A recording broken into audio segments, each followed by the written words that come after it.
bahwa gejala yang paling sering pada penyakit Crohn adalah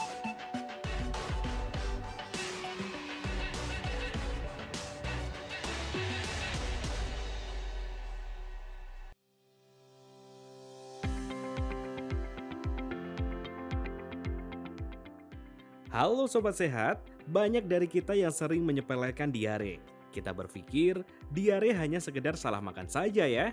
Tapi ternyata ada info yang mengatakan bahwa diare merupakan tanda dari penyakit Crohn, yaitu salah satu penyakit radang saluran cerna kronik terutama mengenai usus. Apakah informasi ini mitos atau fakta ya? Akan kita bahas dalam video kali ini. Jadi, pastikan Sobat Sehat tonton videonya sampai akhir ya. Mitos versus fakta, memberi kebenaran yang nyata. etiologi atau penyebab dari Crohn memang hingga saat ini belum diketahui. Tetapi secara genetik dan lingkungan, nah ini disinyalir sebagai penyebab dari Crohn. Nah, selain penyebab, sebetulnya usia tersering pada penyakit Crohn itu adalah sekitar 20-39 tahun. Untuk di Indonesia, penyakit Crohn jarang ditemukan jika dibandingkan dengan penyakit pencernaan lain yang hampir mirip disebabkan oleh infeksi. Maka dari itu, untuk membedakannya perlu penanganan di rumah sakit. Beberapa pemeriksaan yang akan dilakukan di rumah sakit adalah pemeriksaan tinja atau feses rutin, pemeriksaan darah, apakah ada penurunan HB, pemeriksaan ronsen usus besar atau colon in loop, pemeriksaan teropong usus besar atau kolonoskopi, disertai pengambilan contoh jaringan usus atau biopsi, agar semakin jelas hasilnya apakah Crohn atau penyakit peradangan lainnya atau malah ada keganasan di saluran cerna.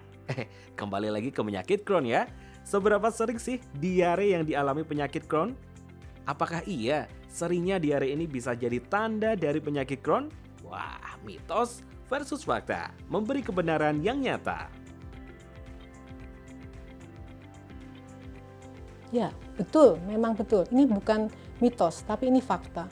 Bahwa gejala yang paling sering pada penyakit Crohn adalah diare. Walaupun diare ini tidak semata-mata penyebabnya adalah Crohn, masih ada penyakit diare yang penyebabnya lain. Dan juga mungkin adanya penyakit infeksi lain seperti cacing atau parasit amuba.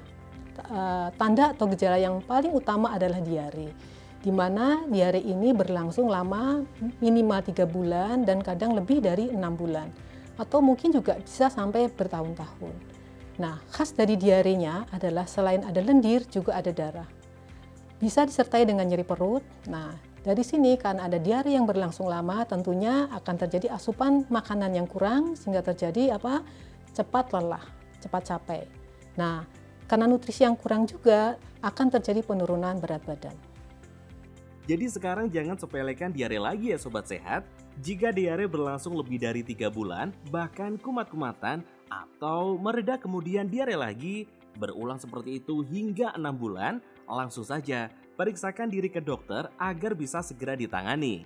Pokoknya, ketika diare, Sobat Sehat harus segera cukupi kebutuhan cairan dan elektrolit tubuh seperti minum oralit dan hindari makanan atau minuman yang menyebabkan frekuensi diare dan nyeri perut bertambah. Misal, kurangi mengkonsumsi makanan tinggi kalori, tinggi protein, rendah serat, dan pedas.